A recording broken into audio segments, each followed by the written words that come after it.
नमस्कार दोस्तों, मैं हूं केदार विश्वकर्मा। स्वागत है आपका विश्वकर्मा वॉइस में।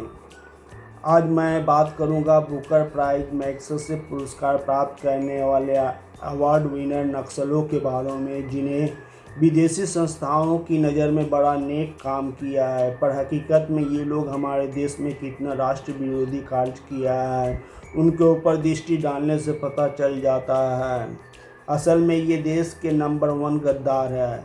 इसमें मेरी नज़र में पहला नाम अरुंधति राय जी का लेना चाहूँगा। The God of small things के कीर्ति के लिए इन्हें बुकर प्राइज़ मिला। इसके लिए मैं उनका आभारी रहूँगा कि वे ये पुरस्कार प्राप्त कर देश का नाम रोशन किया। पर इनके कार्य और बयान पर आलोकपात किया जाए तो पता चल जाता है ये कश्मीर को भारत का हिस्सा ही नहीं मानती। इन्होंने कश्मीरी हिंदुओं के नरसंहार पर कोई प्रतिक्रिया न देकर खूंखार आतंकवादी यासीन मलिक के क्रियाकलापों को हमेशा सराहा और उनसे दोस्ती बनाए रखने में परहेज नहीं किया। इसका मतलब 1990 के दशक में जिस तरह से हिंदू कश्मीरियों को वहां से खदेड़ा गया और उनके ज़मीन जायदाद संपत्ति पर कब्जा कर लिया गया, सब ठीक था। महिलाओं की इज्जत आबरू के साथ खिलवाड़ किया गया, वह सब जायज़ था।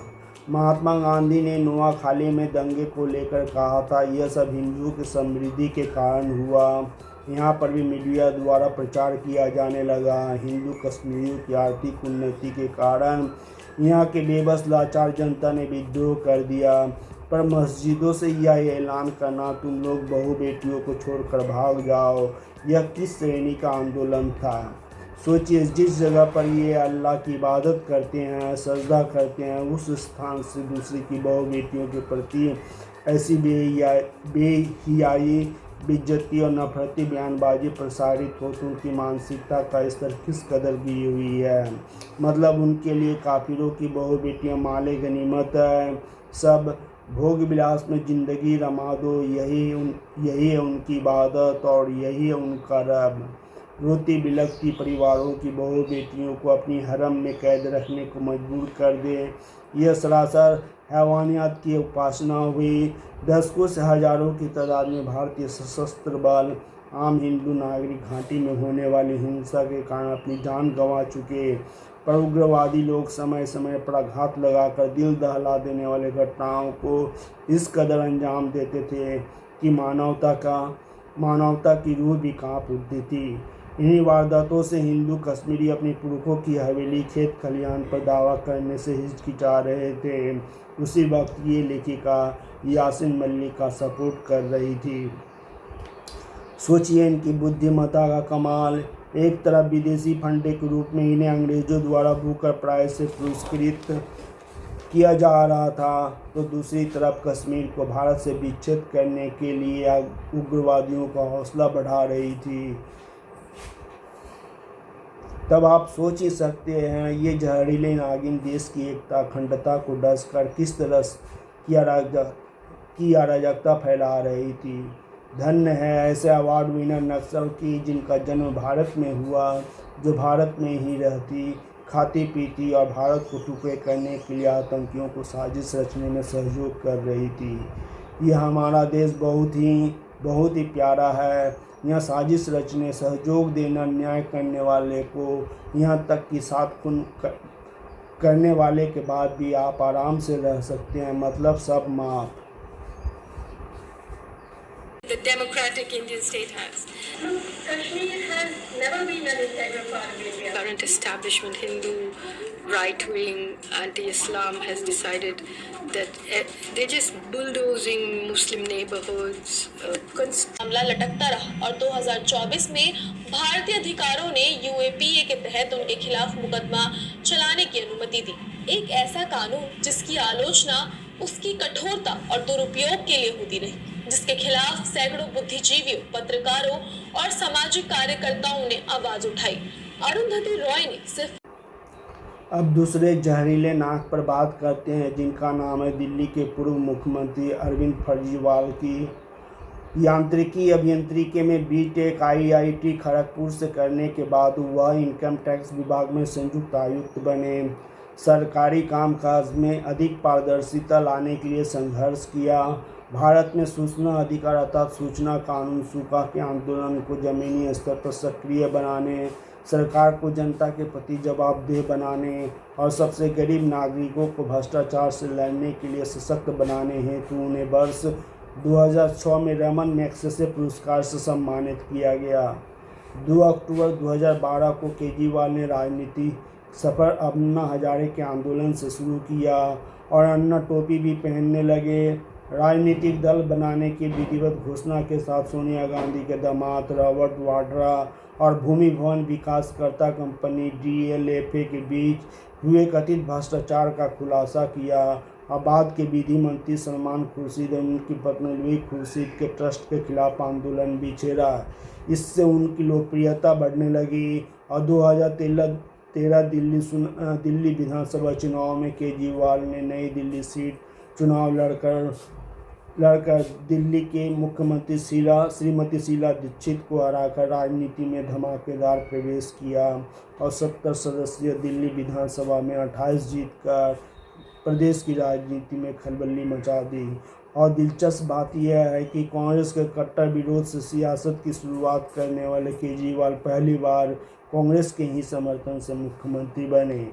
2013 में अमेरिकी पत्रिका फॉरेन पॉलिसी द्वारा 100 सर्वोच्च वैश्विक चिंतक के रूप में और टाइम पत्रिका द्वारा 2014 के विश्व के सबसे प्रभावशाली व्यक्ति के रूप में शामिल किए जाने से उनका हौसला इतना बढ़ गया कि भ्रष्टाचार को आधार बनाकर ये राजनीति में प्रवेश करने वाले बाद में इतने भ्रष्टाचारी बन गए कि 21 मार्च 2024 को गिरफ्तार होने वाले भारतीय इतिहास के पहले मौजूदा मुख्यमंत्री बन गए।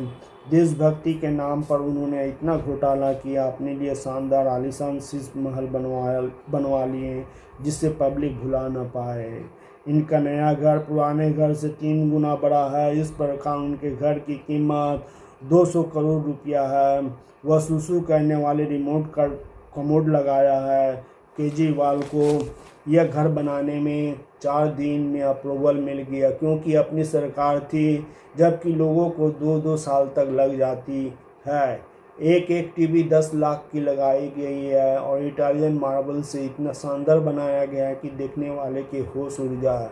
इस प्रकार इसमें भ्रष्टाचार की गंध आती है। उसके विभाग में कोई संस्था ऐसी नहीं है जिस पर जांच न चल रही हो। इस तरह जनता की पैसों को लूट खसोट कर अपने आलीशान शीश महल बनवाने और तिजोरी भरने में करे, ये जनता की सेवा करने के नाम पर उनके मुंह पर तमाचा मारने के बराबर है।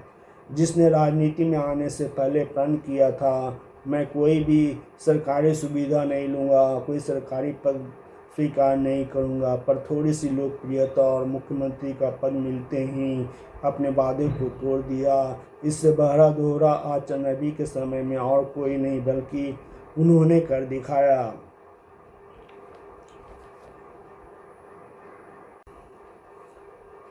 अब तीसरे महाशय है बिहारी बाबू रवीश कुमार पांडे महाशय जी का, जिन्होंने सार्वजनिक मंच पर गरीबों की आवाज़ उठाने के लिए पत्रकारिता के क्षेत्र में 2019 में रमन मैग्सेसे पुरस्कार से सम्मानित किया गया। इन्होंने अपने करियर की शुरुआत NDTV समाचार नेटवर्क के हिंदी समाचार चैनल NDTV इंडिया के पत्रकार और संपादक के रूप में आरंभ किया। दिल्ली विश्वविद्यालय से स्नातक उपाधि प्राप्त करने के बाद उन्होंने भारतीय जनसंचार संस्थान से पत्रकारिता में स्नातकोत्तर डिप्लोमा प्राप्त किया। ये प्रारंभ से ही भारतीय राष्ट्रीय कांग्रेस के अंधभक्त रहे। अडानी समूह ने जब से NDTV का अधिग्रहण किया तब से वे स्वतंत्र रूप से YouTube के द्वारा लोगों को प्रभावित कर रहे हैं। गोदी मीडिया इन्हीं के द्वारा गढ़ा और प्रचलित एक निंदात्मक शब्द है। नागरिकता संशोधन अधिनियम और 2020-21 के भारतीय किसानों के धरनों के दौरान यह सब खूब प्रचलित हुआ। इनका आरोप है कि ईमानदार पत्रकारिता का अभ्यास करने के बजाय ये फर्जी खबरों भड़काऊ बयानबाजियाँ चलाते हैं जो कि पर्यासक्त होती है तथा बीजेपी के नेतृत्व वाले केंद्र और राज्य सरकार के एजेंडे का समर्थन करता है। वे वे आरएसएस और बजरंग दल को आतंकवादी मानते हैं और चुनाव आयोग की ऐसा प्रक्रिया को लेकर खूब टीका टिप्पणी किया और आरोप लगाया कि चुनाव आयोग की प्रक्रिया के कारण वोट चोरी से मोदी पीएम बने हैं। ये राहुल गांधी के प्रति बड़े निष्ठावान और अपने को निरपेक्ष पत्रकार होने का दावा करते हैं। इनके नज़र में 2014 से मोदी के आने से सब कुछ गलत हो रहा है। ऑपरेशन सिंदूर पर सवाल उठाते हैं और भारतीय सेना की कार्रवाई को निंदा करते हैं। साम दाम दंड के आधार पर इस सरकार को गिराने में राहुल गांधी का सहयोग देते आए हैं। इस तरह भारत के बारे में विदेशी चैनलों पर अनाप शनाप आरोप लगाते आए हैं। अतः इन गणमान्य लोगों को गरीबों के मसीहा के नाम पर रेमंड मैग्सेसे अवार्ड या बुकर प्राइज तो प्राप्त कर लेते हैं, पर असल में अप्रत्यक्ष रूप से इनको ये पुरस्कार देश विरोधी कार्य करने में योगदान के लिए दिए जाते हैं ताकि देश में अराजकता फैला सकें। इस तरह भारत विरोधी अर्बन नक्सलों में और भी नाम है जो भारत में रहकर भारतीय एकता अखंडता पर वार करने से बाज नहीं आते हैं, पर इन पर ज्ञान देने से वीडियो लंबा हो जाएगा। अगर वक्त मिला तो इस पर और गहन जांच पड़ताल छानबीन कर दूसरे वीडियो में शामिल करूँगा। तो फिर मिलते हैं अगले वीडियो में। अगर वीडियो पसंद आए तो इसे लाइक शेयर सब्सक्राइब कर दीजिएगा। जय हिंद, वंदे मातरम।